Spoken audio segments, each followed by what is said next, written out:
Well, if not, I would now leave the field to Céline. She's a human rights professor at the American University of Technologies in Lebanon. She has a PhD in political sciences from Lyon University, France, and since 2014 teaches courses related to political science, sociology, and she has several research papers related to the MENA region. So please, Céline, go ahead. So thank you first for presenting me and giving me this opportunity to be a part of this webinar. I'm going to talk about the protection of human rights, the Lebanese experience. In terms of creation and promotion of human rights, Lebanon has a long history, as you know. So it's thanks to the Lebanese philosopher Charles Malik, giant of politics and diplomacy, that between 1947 and 1948, Lebanon's role in drafting the Universal Declaration of Human Rights was not an illusion. So it is written in the minutes of meeting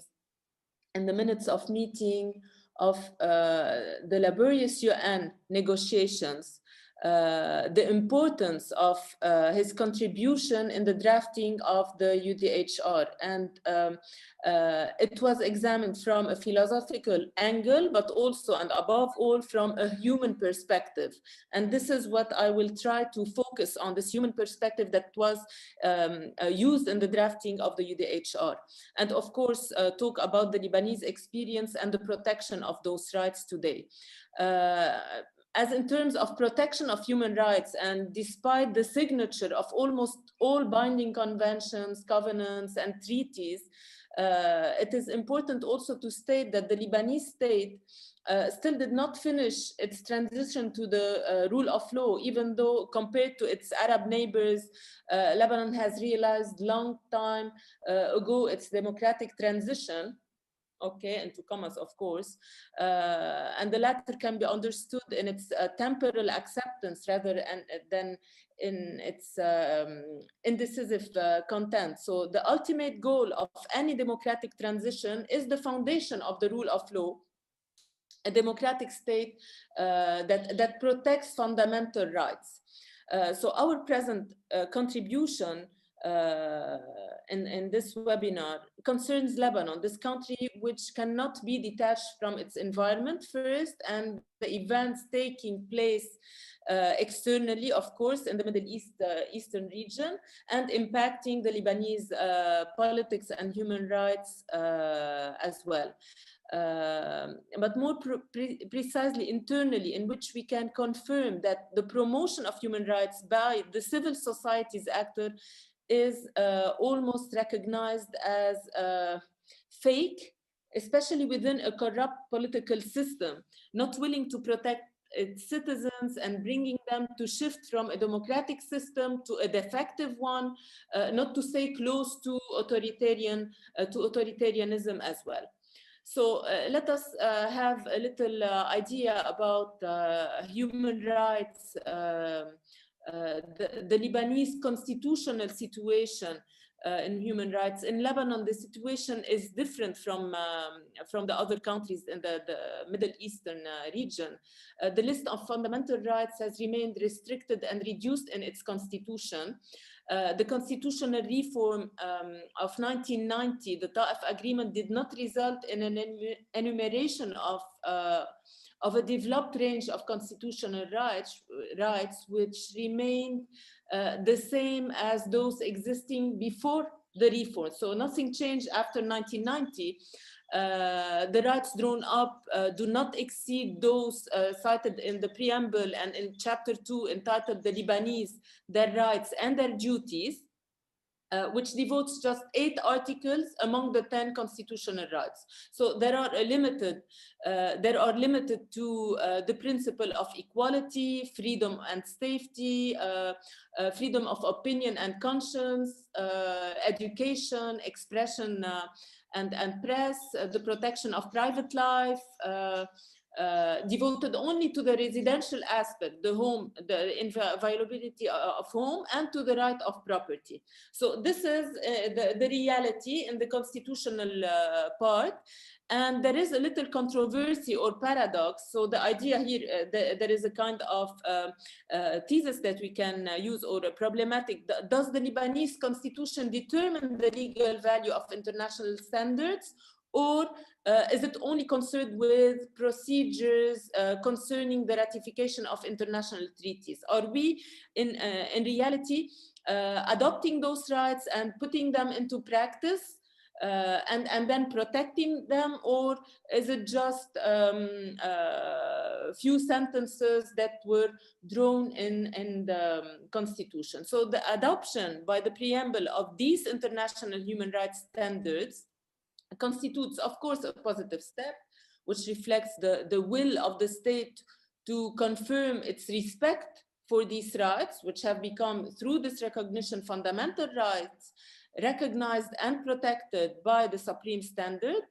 However, this important recognition remains insufficient, because the detailed enumeration of these rights in a chapter is not enough, and is maybe suitable in a theoretical way, but not in a on a practical level. And we see also, this is a first innovation, if you want, in the case of the Constitution, that we've put those rights just in the preamble of the Constitution and Chapter 2. The second innovation as well, on the subject of fundamental rights, following this reform done in 1990, was the creation of the Constitutional Council, specializing in appeals concerning the constitutionality of laws and elections as well, parliamentary and presidential elections. But I want to focus just on the idea of the Constitution and the fundamental rights, of course. So this step, the creation of the Constitutional Council, is relatively important in the transition to the rule of law. It is one of the fundamental pillars in the construction of such a state. Because it reinforced, of course, the law, it reinforced also all the rights that were stated in the Constitution. And despite its relative use, the Lebanese Constitutional Council has managed to demonstrate its determination in protecting the values of democracy and the protection of fundamental rights. But at the same time, we are facing obstacles. The obstacles faced by the Lebanese Constitutional Council itself and by the Lebanese citizens from another side as well. So let us start with the protection of human rights that is having those obstacles. The Lebanese Constitutional Council is a guarantor of the Constitution and faces considerable obstacles in a state where, as you know, the proper functioning of institution is but an exception. The lack of the rule of law endangers this jurisdiction, of course, and the values it protects. The autonomy of religious communities in the management of their religious affairs is also to take into consideration, and the legislator may annul or amend any law without it being subject to the control of the Constitutional Council, except in the case where its intervention infringes fundamental rights and freedoms. But in all cases, there are blockages that are done over the Constitutional Council. Several remarks. We see that there are problems with the independence of that council, the appointment of its members as well, the interference of the political parties and the political institutions, and also the religious communities, the method of control adopted, since the majority required to take decisions and the decisions are not made by the council itself. It's always blocked by another actor. So this is all the blockage that were made by the Lebanese groups or actors against the Constitutional Council from one side. From the other side, what are the obstacles that are faced by the Lebanese citizens? I've done like a little representation of the Human Rights Declaration, and as you see, 26 over 30 rights are violated. The others, of course, are also violated, but not that much as the others. So some are enjoyed partially, but I've also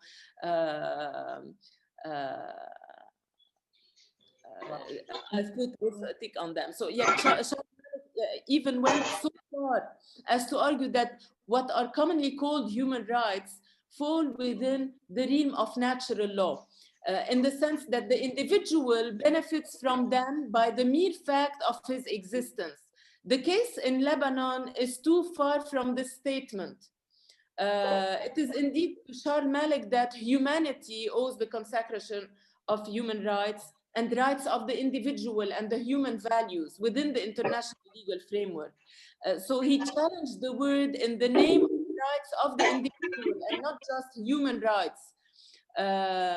Malik believed that the individual and his human values take precedence over the group, take precedence over religions, religious communities, and the state. Its rights are there for more important and have a priority at the expenses of a group. But in Lebanon, his battle is far from won, by the way. And in reality, individuals injured in their fundamental rights may not appeal to the Constitutional Council, either by action or way of exception as well. Let us check through this Human Rights Declaration the rights that are denied to the Lebanese citizens, while just focusing on negative civil political rights or positive economic, cultural rights and social rights, not to take into consideration the collective rights, so environmental or women's rights, children's rights, LGBT community rights. Come faccio a far funzionare il microfono, la telecamera, il cazzetto?